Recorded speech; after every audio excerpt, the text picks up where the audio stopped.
Hello and welcome back to the channel. इस साल यानी कि 2025 की शुरुआत हमने भक्ति भाव वाले अनुभव से की।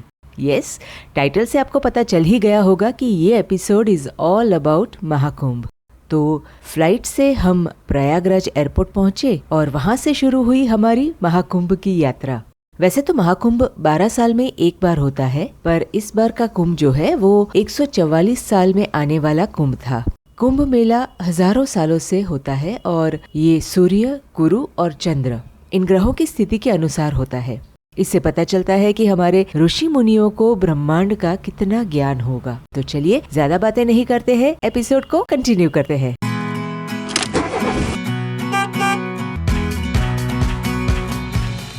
तो हम टेंट सिटी में शाम को पहुंचे और सबसे पहले हमने वहां पर एक आरती की और खाना वाना खाने के बाद, फ्रेश होने के बाद हमने सोचा कि चलो टाइम वेस्ट नहीं करते हैं और रात को ही अखाड़े देखने शुरू करते हैं।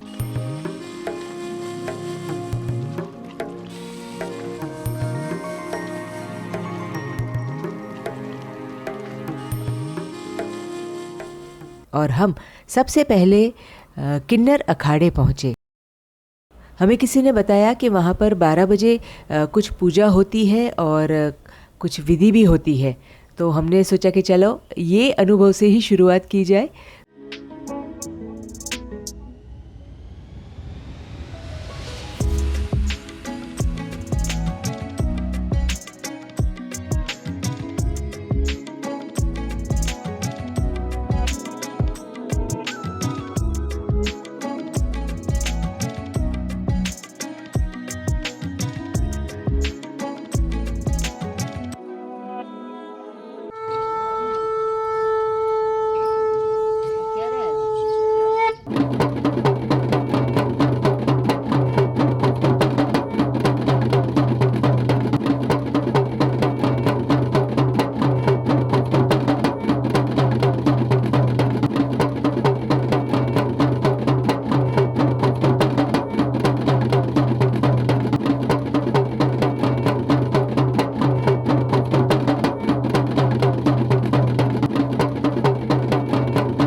तो कुंभ का रात का नजारा अविस्मरणीय था।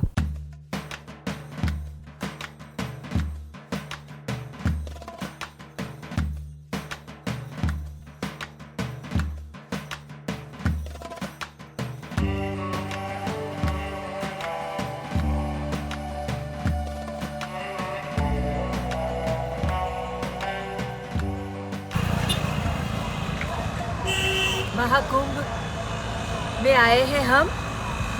हमारा ये दूसरा दिन है और आज हम स्नान के लिए निकले हैं। अभी एरल घाट है। एरल घाट से हम बोट में बैठेंगे और त्रिवेणी संगम तक जाएंगे और वहाँ पर हम स्नान करेंगे।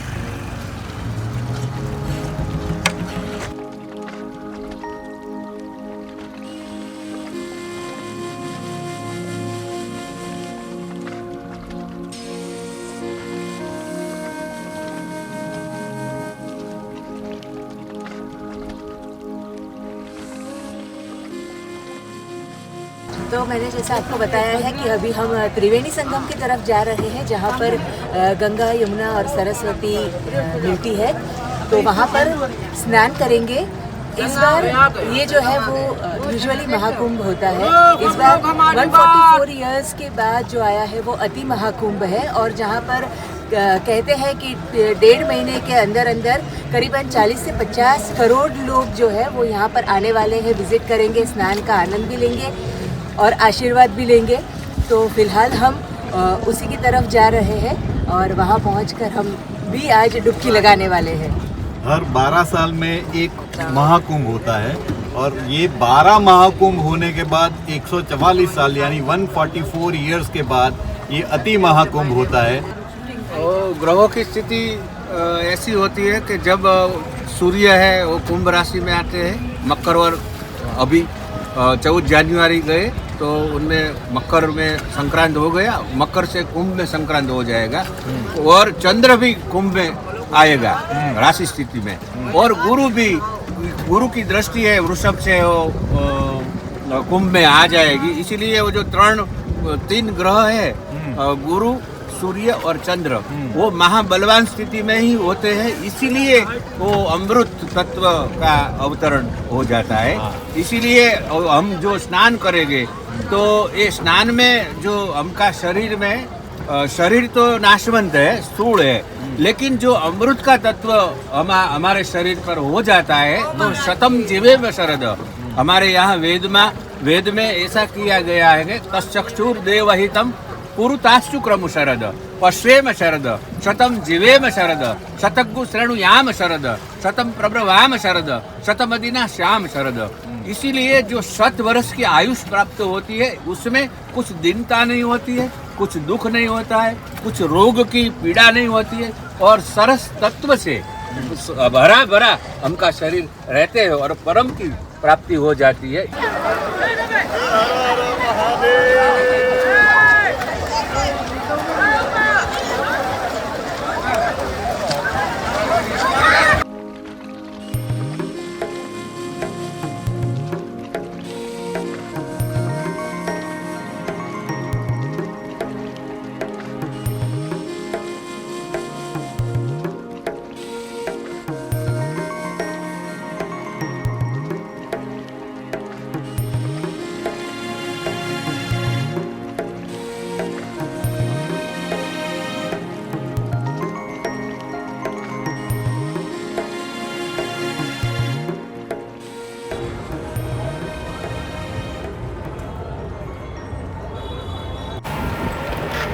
प्रयागराज में घूमने के लिए सबसे बढ़िया जरिया है ई रिक्शा। तो अभी हम संगम से निकले हैं, ई रिक्शा करके अपनी होटल पे जा रहे हैं। मेरे साथ है विजय भाई। कैसा है रास्ता में यहाँ इस बार का कुंभ का क्या माहौल है? इस बार कुंभ का बहुत बढ़िया माहौल है। और अभी हम संगम से निकले हैं, थोड़ा ट्रैफिक है तो छोटे छोटे रास्तों से ये ई रिक्शा ही निकल सकती है।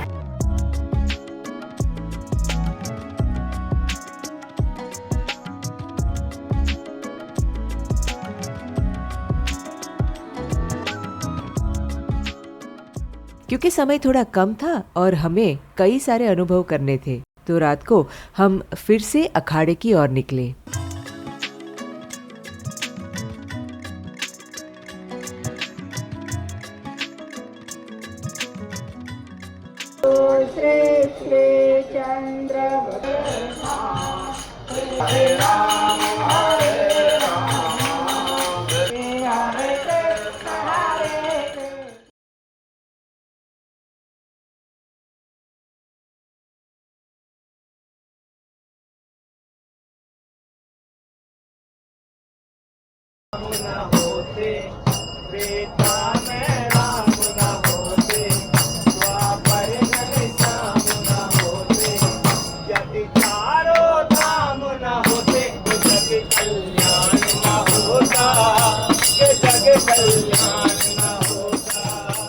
और कई सारे नागा साधुओं के दर्शन किए और आशीर्वाद लिया।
तो हम ऐसे घूम रहे थे तो एक जगह पर हमारे गाइड ने हमें थोड़ा जल्दी आने को कहा। वहाँ पर नागा साधुओं की दीक्षा चल रही थी। महादेव महादेव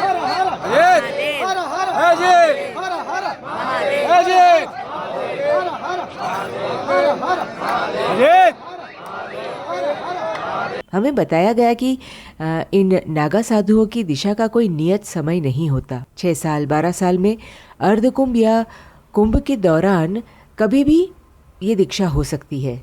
सो we were very lucky enough to witness ये सारी प्रक्रिया।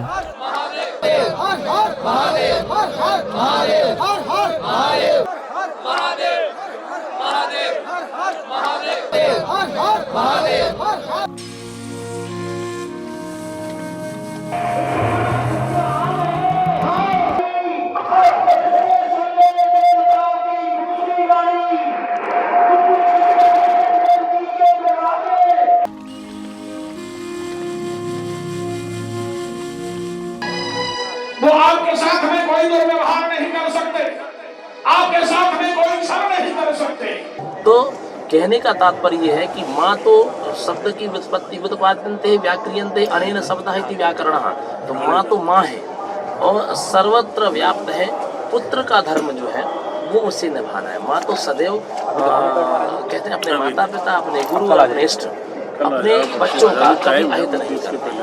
हमें ऐसा लगता है बचपन में पढ़ाई पे हो, कुछ कार्य पे हो, गलती होने पर माता पिता आपको डांटते हैं, मारते हैं, पीटते हैं, फटकारते हैं। जैसे सोने को पकाया जाता है वैसे ही उसको पकाते हैं, पकाकर उसे तैयार करते हैं। तो महसूस हमें ऐसा उस समय ऐसा होता है कि हमारे माता पिता हमें डांट रहे हैं, नाराज हो रहे हैं। जैसे आज आप जिस जगह हैं, आपके माता पिता के पुण्य प्रताप से आपका जो पुण्य संचित है उनका, उसका आप भोग कर रहे हैं। दीजिए ना सब। फिर हमारे गाइड मनीष शुक्ला जी जो टूरिज्म से ही थे, उन्होंने हमें कुंभ की पूरी कहानी बताई और घूमते हुए हमें सारे अखाड़े के बारे में भी वो जानकारी देते रहते थे। देवों के देव कौन है? महादेव, उनको याद किया जाए। तो वही महादेव से निवेदन किया गया। इसी की संरचना भगवान ब्रह्मा जी ने की है। उन्होंने निर्देशित किया है कि ये जो विष निकला है हलाहल, इसको आप ही जो है कुछ कर सकते हैं, संभाल सकते हैं। तो भगवान शंकर जी ने राम नाम का उच्चारण करते हुए विष का पान किया, तो वो विष जाके उनके कंठ में रह गया, जिससे उनका नाम नीलकंठ पड़ा।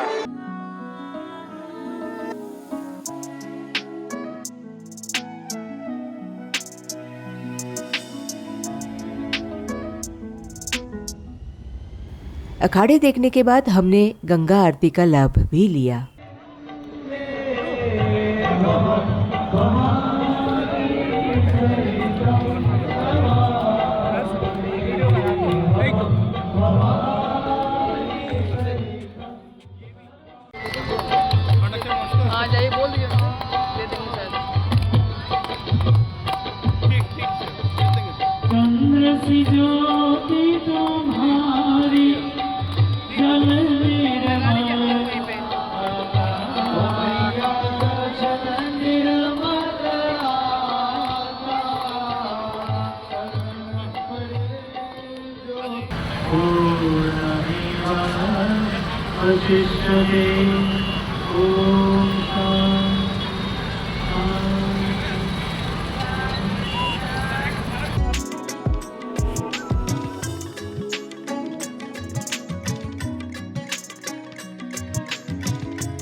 वाला महाकुंभ है जिसमें हम आए हुए हैं और यहाँ आके हमें ये महसूस हुआ कि बहुत सारे लोग जो है वो ये मानते हैं कि इतने सारे लोगों की वजह से या दूसरे किसी भी कारण से गंगा मैया का पानी जो है मतलब जो त्रिवेणी संगम का भी पानी जो है वो बहुत गंदा है, ऐसा कई लोगों की मान्यता है।